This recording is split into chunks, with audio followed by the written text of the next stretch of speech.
he drawled sardonically. This is all I can carry on my bike. Your bike? Uh-huh. She gazed at him and his duffel bag with repugnance. He wanted to laugh, but didn't dare. Instead, he let his attention wander to the glass wall that provided a panoramic view of the beach far below, and beyond it, the Pacific Ocean. You came by motorcycle from L.A.? She asked. You didn't fly? Depends on how you define fly. The California Highway Patrol might have called it flying. He grinned at her over his shoulder and slid his hands, palms out, into the holey, threadbare back pockets of his jeans. They had seen better days, better years. Terrific view. Thank you. The view was one of the reasons Charlie and I bought the house. Pivoting on the heels of boots which no self-respecting cowboy, not even one down on his luck, would have been caught dead in, he faced her again. Charlie? You didn't call him Demon? Hardly. Why not? He was my husband, not my idol.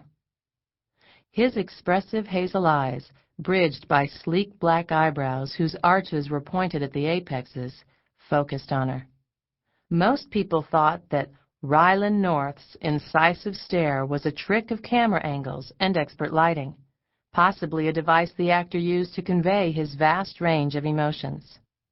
But it was a natural, unaffected characteristic, one eyebrow a fraction of an inch higher than the other, thick, short black lashes, unmoving brown speckled hazel irises.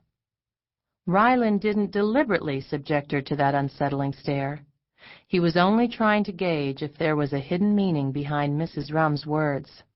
Perhaps there wasn't, but perhaps there was. He was there to find out. He watched her nervously wet her lips and decided that the odds were in favor of his intuition being right on target.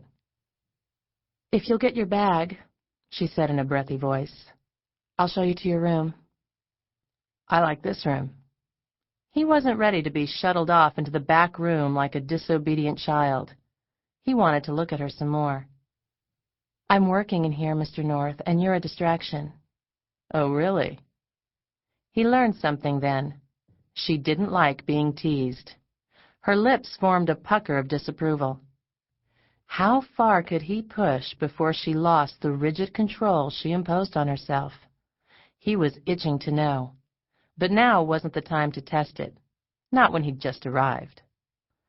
Okay, I'll leave you to your work while I soak up some scenery outside. Is that all right? Fine. Good.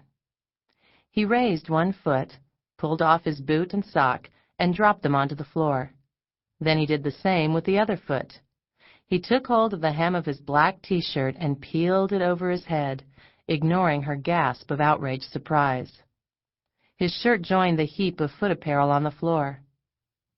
Go back to work. I'll see you later. He casually tossed over his bare shoulder as he slid open the panel of glass and stepped through it. He walked around the swimming pool toward the steps that led down the rocky cliff to the beach, wondering if she was watching. He would have bet his next Oscar nomination that she was. He was tempted to turn around and find out, but didn't. He had an image to uphold, that of being an I-don't-give-a-damn bastard where women were concerned. And I-don't-give-a-damn bastards didn't react to women no matter how attractive they were. He'd almost broken that unwritten law last week when Kirsten Rumm entered her lawyer's office and they met for the first time. The appointment had been arranged at his, Ryland's, request. He had known the moment Mrs. Rumm came in, shoulders back, chin high, carriage militant, that she considered the meeting an imposition. Only her eyes had indicated any vulnerability. They had been wary. Her tailored linen business suit had made him ashamed of his appearance. He had been up late the night before, reading the movie script and jotting dialogue revisions in the margins. That morning he had overslept and hadn't taken the time to shave. He had dressed in the first clothes his hands had touched when he reached into the closet, a pair of slacks and a raw silk sport coat. Beneath the jacket, his partially unbuttoned shirt was wrinkled. Thank God the rumpled look was in. He had been suffering a pounding headache from lack of sleep and had kept on his super dark sunglasses because his eyes were red-rimmed and bloodshot. Without the sunglasses, he looked like the habitual user of a controlled substance on the morning after a binge. She wasn't late. He and his agent had arrived early, the limo having made uncanny good time on the freeway. While waiting for her, the lawyer and his agent had fallen into boring conversation. He had assumed his characteristic slouch in one of the deep leather chairs and dozed until the fourth interested party arrived. As it turned out, he had ended up being the interested party. Kirsten Rumm had carried into that austere, overly air-conditioned office the scent of flowers. Not the kind one could buy bottled in German-lead crystal atomizers from the chic boutiques on Rodeo Drive. The kind of flowers Mrs. Rumm reminded Rylan of were freshly picked straight out of a grandmother's garden after a soft rain. If he had been wearing socks, the sight of her would have knocked them off. He didn't notice the crunching sound of his agent's arthritic knees when he stood up for an introduction, nor did he pay any attention to her lawyer's effusive greeting. For him, the only sound in the room was the delicious rustling whisper of one silk-encased thigh moving against the other as she crossed the carpeted floor. "Mrs. Kirsten Rumm, Rylan North," Mel, her lawyer, said, introducing them. It was public knowledge that Rylan North had the manners of a goat. The last thing he'd showed any respect for was the Pledge of Allegiance. He treated one and all with unpardonable rudeness. But upon being introduced to Kirsten Rumm, he rolled out of his chair to his feet and shook her hand just for the chance to touch her. The bones in her hand were as fragile as they looked. He wanted to press both of her hands between his and assure her that everything would be all right. Why he immediately felt she needed that assurance, though, he couldn't have said. "Mrs. Rumm, Mr. North?" Her voice was like the rest of her, small, soft, and sexy. Like a tangible thing, it touched his lips. He wanted to taste it. It touched his sex. He wanted to make love to it. He was semi-hard before he even sat back down. She took the straight-back chair Mel held for her. When she crossed her legs, Rylan caught a fleeting glimpse of her slip, cream-colored silk, trimmed in lace the color of cocoa.